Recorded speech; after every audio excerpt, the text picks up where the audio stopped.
നമസ്കാരം. കരുവന്നൂർ കേസിൽ K Radhakrishnan M P ഉടൻ ഇഡിക്ക് മുമ്പാകെ ഹാജരാകില്ല. ഹാജരാകാനുള്ള ഇഡി നോട്ടീസിന് മറുപടി നൽകിയിട്ടുണ്ട് CPM നേതാവ്. പാർലമെന്റ് നടക്കുന്ന കാര്യം ചൂണ്ടിക്കാട്ടിയാണ് അദ്ദേഹം തൽക്കാലം സമയം നീട്ടി ചോദിച്ചത്. അതേസമയം കെ രാധാകൃഷ്ണനെ ചോദ്യം ചെയ്യലിനായി വിളിപ്പിച്ച നടപടി രാഷ്ട്രീയ പ്രേരിതമാണെന്നാണ് CPM വാദം. ഇഡിയുടെ സമൻസിന് പിന്നിൽ BJPയുടെ രാഷ്ട്രീയ എതിരാളികളെ ഇല്ലാതാക്കാനുള്ള നീക്കമാണ്. ഇഡിയെ ഭയപ്പെടേണ്ട കാര്യമില്ല, ഏത് അന്വേഷണവും നേരിടാം. ദേശീയതലത്തിൽ തന്നെ രാഷ്ട്രീയ എതിരാളികളെ ഇല്ലാതാക്കാൻ BJPയുടെ ശ്രമമാണ് നടക്കുന്നത്. ഡൽഹിയിൽ നിന്നും ഇന്നലെയാണ് എത്തിയത്. വൈകുന്നേരമാണ് നോട്ടീസ് വന്ന കാര്യം അറിയുന്നത്. ഇന്നലെ ഹാജരാകണം എന്നായിരുന്നു നോട്ടീസിൽ ഉണ്ടായിരുന്നത്. മറുപടി നൽകിയിട്ടുണ്ട്.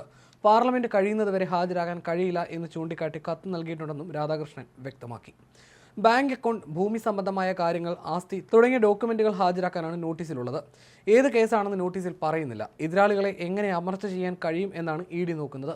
വ്യക്തിപരമായ സ്വത്തുക്കളുടെയും മറ്റ് ഡോക്യുമെന്റ്സുകളും കൊണ്ടുചെല്ലാനാണ് പറഞ്ഞിരിക്കുന്നത്. ജില്ലാ സെക്രട്ടറി ആയിരുന്ന സമയത്ത് കരുവന്നൂർ വിഷയം സംബന്ധിച്ച ചർച്ചയുണ്ടായിട്ടില്ലെന്നും അദ്ദേഹം പറഞ്ഞു. അതേസമയം പുതിയ സാഹചര്യത്തിൽ രാധാകൃഷ്ണൻ എം പിക്ക് വീണ്ടും സമൻസ് നൽകും. കഴിഞ്ഞ ദിവസം കെ രാധാകൃഷ്ണൻ ചോദ്യം ചെയ്യലിന് ഹാജരായിരുന്നില്ല. കരുവന്നൂർ തട്ടിപ്പ് നടക്കുമ്പോൾ CPM ജില്ലാ സെക്രട്ടറി ആയിരുന്നു കെ രാധാകൃഷ്ണൻ. ഇക്കാരണത്താലാണ് കെ രാധാകൃഷ്ണനെ ചോദ്യം ചെയ്യാൻ വിളിപ്പിക്കുന്നത്. അന്തിമ കുറ്റപത്രം കൂടി സമർപ്പിക്കുന്നതിന്റെ ഭാഗമായാണ് നടപടി. നേരത്തെ CPMന്റെ സ്വത്തുവകകൾ ഇഡി കണ്ടുകെട്ടിയിരുന്നു. ആദ്യഘട്ട കുറ്റപത്രം ഇഡി സമർപ്പിച്ചിരുന്നു. അന്തിമ കുറ്റപത്രം സമർപ്പിക്കുന്നതിന് മുന്നോടിയായി പൊളിറ്റിക്കൽ ക്ലിയറൻസിനായി ഇഡി കേന്ദ്ര സർക്കാരിനെ സമീപിച്ചിരുന്നു. ചില നേതാക്കളെ ചോദ്യം ചെയ്യാനുണ്ടെന്നും തൃശ്ശൂരിലെ 2 പ്രമുഖ നേതാക്കളെ അടക്കം പ്രതിപട്ടികയിലേക്ക് കൊണ്ടുവരുന്നതിനുമാണ് ഇഡി കേന്ദ്രത്തെ സമീപിച്ചത്. ഇതിന് പിന്നാലെയാണ് കെ രാധാകൃഷ്ണന് സമൻസ് അയച്ചിരിക്കുന്നത്.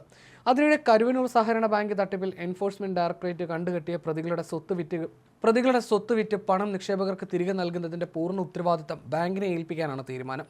ഇഡി കണ്ടുകെട്ടിയ 53 പ്രതികളുടെ സ്വത്ത് കരുവന്നൂർ ബാങ്കിന് കൈമാറുമെന്നും ബാങ്ക് ഇവ ലേലം നടത്തി നിക്ഷേപകർക്ക് പണം നൽകണമെന്നുമാണ് ഇഡി നിലപാട്. ഇക്കാര്യം കാണിച്ചും ഇതിനായി ബാങ്കിന് അനുമതി നൽകണമെന്ന് അപേക്ഷിച്ചും എറണാകുളം CBI കോടതിയിൽ ഇഡി ഹർജി നൽകി. തട്ടിപ്പിനിരയായത് ബാങ്കാണെന്നും അതിനാൽ ബാങ്കിനാണ് പണം കിട്ടേണ്ടതെന്നുമുള്ള ന്യായമാണ് ഇഡി ഉയർത്തുന്നത്. ഹർജി പരിഗണിച്ച കോടതി ബാങ്കിന്റെ നിലപാടറിയാനായി സെക്രട്ടറിക്ക് നോട്ടീസ് അയച്ചു. ഏറെ സങ്കീർണവും നിയമപ്രശ്നങ്ങൾ ഉണ്ടാകാൻ സാധ്യതയുള്ളതുമായ കണ്ടുകെട്ടൽ, ലേലം കാര്യങ്ങൾ ഏറ്റെടുത്താൽ ബാങ്ക് വീണ്ടും പ്രതിസന്ധിയിലാകും. നിയമപ്രകാരം കേസ് തീർന്ന് പ്രതികൾ കുറ്റക്കാരാണെന്ന് കണ്ടെത്തിയാലേ കണ്ടുകെട്ടിയ വസ്തുക്കൾ ലേലം ചെയ്യാനാകൂ. അതിന് കാലതാമസം ഉണ്ടാകും. അതിനു മുൻപേ ലേലം ചെയ്യണമെങ്കിൽ വസ്തുക്കളുടെ വിലയ്ക്ക് തുല്യമായ തുക ബാങ്ക് ഗ്യാരണ്ടിയായി കെട്ടിവെക്കണം. 324 കോടിയുടെ തട്ടിപ്പ് നടന്നെന്ന് ഇഡി കണ്ടെത്തിയ കരുവന്നൂർ ബാങ്ക് ഇപ്പോഴും സാമ്പത്തിക പ്രതിസന്ധി തരണം ചെയ്തിട്ടില്ല. ഇഡി പ്രതികളാക്കിയ 53 പേരിൽ 13 പേരെ മാത്രമാണ് ക്രൈംബ്രാഞ്ച് പ്രതികളാക്കിയത്. ഇതും കേസ് സങ്കീർണമാക്കും.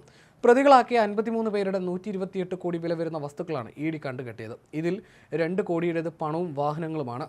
ബാക്കിയുള്ളവ സ്ഥലങ്ങളുമാണ്. കണ്ടുകെട്ടിയ സ്ഥലങ്ങളിൽ 50% ബാങ്കിൽ ഈട് വെച്ച് വായ്പയെടുത്ത് കുടിശ്ശികയായവയാണ്. ഇവ സ്വന്തമാക്കാൻ ബാങ്ക് നൽകിയ ഹർജികൾ കോടതികളിലുണ്ട്. ഇവ ഇഡി കണ്ടുകെട്ടിയതായി കാണിച്ച് ബാങ്ക് ഏറ്റെടുത്താൽ നിയമപ്രശ്നം സങ്കീർണമാകും. CPM കരുവന്നൂർ ലോക്കൽ കമ്മിറ്റിയുടെ 10 ലക്ഷം വില വരുന്ന ഭൂമിയും കണ്ടുകെട്ടിയിട്ടുണ്ട്.